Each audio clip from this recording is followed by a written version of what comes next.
ಓಂ ಗುರುಭ್ಯೋ ನಮಃ. ಬಂಧುಗಳೇ, ಆರೋಗ್ಯಕ್ಕೂ ಮತ್ತು ಉಡುಪಿಗೂ ಕೂಡ ಸಂಬಂಧ ಇರುತ್ತೆ ಅನ್ನೋದು ಬಹುತಾಂಶ ಎಲ್ರಿಗೂ ಗೊತ್ತಿರುತ್ತೆ. ಆದರೆ ನಮ್ಮಲ್ಲಿ ಕೆಲವರಿಗೆ ಅದು ಗೊತ್ತಿರಲ್ವೇನೋ ಅನ್ನಿಸುತ್ತೆ. ಯಾಕೆ ಅಂದರೆ ಅವರು ಹಾಕಿಕೊಳ್ಳುವಂತಹ ಬಟ್ಟೆಯೇ ಅಂಥದ್ದಾಗಿರುತ್ತೆ. ಇರಲಿ, ಅದು ಅವರಿಗೆ ಬಿಟ್ಕೊಟ್ಟ ವಿಷಯ. ನಾನು ಹೇಳೋದೇನು ಅಂದರೆ, ಬಟ್ಟೆಗೂ ಮತ್ತು ಆರೋಗ್ಯಕ್ಕೂ ಕೂಡ ಸಂಬಂಧ ಇದೆ ಅಂದ ಮೇಲೆ ನಾವು ಬಟ್ಟೆಯ ಸಂದರ್ಭದಲ್ಲಿಯೂ ಕೂಡ ತಿಳಿದಿರಬೇಕು ಬಂಧುಗಳೇ.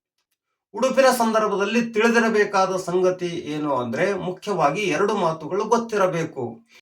ಒಂದು, ಬಟ್ಟೆಯನ್ನ ಯಾಕೆ ಧರಿಸಬೇಕು, ಇನ್ನೊಂದು, ಎಂತಹ ಬಟ್ಟೆಯನ್ನ ಧರಿಸಬೇಕು. ಬಟ್ಟೆಯನ್ನ ಯಾಕೆ ಧರಿಸಬೇಕು ಅಂತ ಕೇಳಿದ್ದೇ ಆದ್ರೆ, ಪವಿತ್ರಂ ನಿರ್ಮಲಂ ಶುದ್ಧಂ ಲಜ್ಜಾಯ ರಕ್ಷಣಂ ಪರಂ ಶೀತವಾತೋಷ್ಣ ಹಂತಾರಂ ಸುವಸ್ತ್ರಂ ಧಾರಯಾಮ್ಯಹಂ ಅಂತ ಹೇಳ್ತಾರೆ.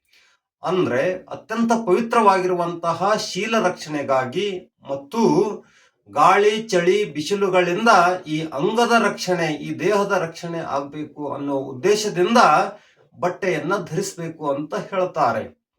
ಬಂಧುಗಳೇ, ಕೆಲವು ಜನರ ಉಡುಪು ನೋಡಿದ್ರೆ ಈ ಮಾತು ಅವರಿಗೆ ಅನ್ವಯಿಸಲ್ವೇನೋ ಅಂತ ಅನಿಸುತ್ತೆ. ಇದ್ರ ಬಗ್ಗೆ ನಿಮ್ಗೂ ಗೊತ್ತಿದೆ ಬಂಧುಗಳೇ. ಯಾಕೆ ಅಂದ್ರೆ ಅವರ ಬಟ್ಟೆಯೇ ಅಂಥದ್ದಾಗಿರುತ್ತೆ. ಮೈ ಕೂಡ ಪೂರ್ತಿ ಮುಚ್ಚಿರಲ್ಲ ಮತ್ತು ದೇಹ ರಕ್ಷಣೆಯಾಗುವಂತಹ ಬಟ್ಟೆಯೂ ಕೂಡ ಅವರ ಮೈ ಮೇಲೆ ಇರಲ್ಲ.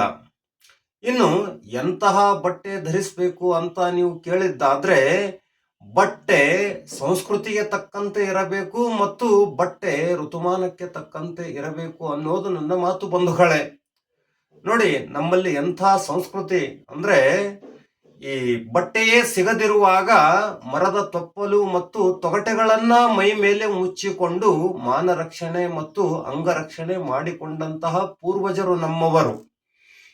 ಮತ್ತು ಕೈಯಿಂದ ಬಟ್ಟೆ ನೇಯ್ದು ಮೈತುಂಬ ಬಟ್ಟೆ ಹಾಕಿಕೊಳ್ಳುವಂತಹ ಪೂರ್ವಜರು ನಮ್ಮವರು ಇರುವಾಗ ಇಂದು ಅದೆಷ್ಟೋ ಸಾಕಷ್ಟು ಬಟ್ಟೆ ಇದೆ ಯಂತ್ರದಿಂದ ತಯಾರಾದದ್ದು. ಆದ್ರೂ ಕೂಡ ಕೆಲವರು ಮೈ ಮೇಲೆ ಬಟ್ಟೆ ಹಾಕಿಕೊಳ್ಳೋಕೆ ತಯಾರಿಲ್ಲ. ಒಂದ್ ವೇಳೆ ತಯಾರಿದ್ರೂ ಕೂಡ ಅದು ಯಾವುದೋ ದೇಶದಲ್ಲಿ ಅಥವಾ ಯಾವುದೋ ಪ್ರದೇಶದಲ್ಲಿಯ ಜನರು ಹಾಕಿಕೊಳ್ಳುವಂತಹ ಬಟ್ಟೆಯನ್ನ ನೋಡಿ ಅದನ್ನ ಫ್ಯಾಷನ್ ಆಗಿ ಮಾಡ್ಕೊಳ್ತಾರೆ.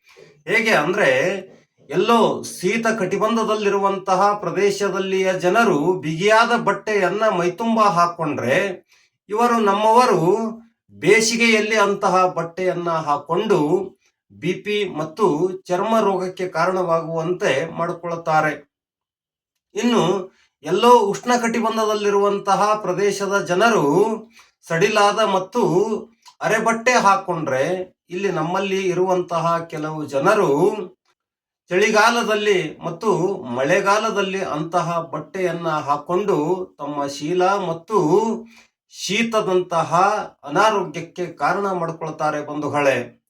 ದಯವಿಟ್ಟು ಯಾರೂ ಕೂಡ ಬಟ್ಟೆಯಿಂದ ಆರೋಗ್ಯ ಮತ್ತು ಸಂಸ್ಕೃತಿ ಹಾಳಾಗಕೂಡದು, ಅದರಂತೆ ನೋಡ್ಕೊಳ್ಬೇಕು ಅನ್ನೋದೇ ನನ್ನ ಮಾತು. ಧನ್ಯವಾದಗಳು.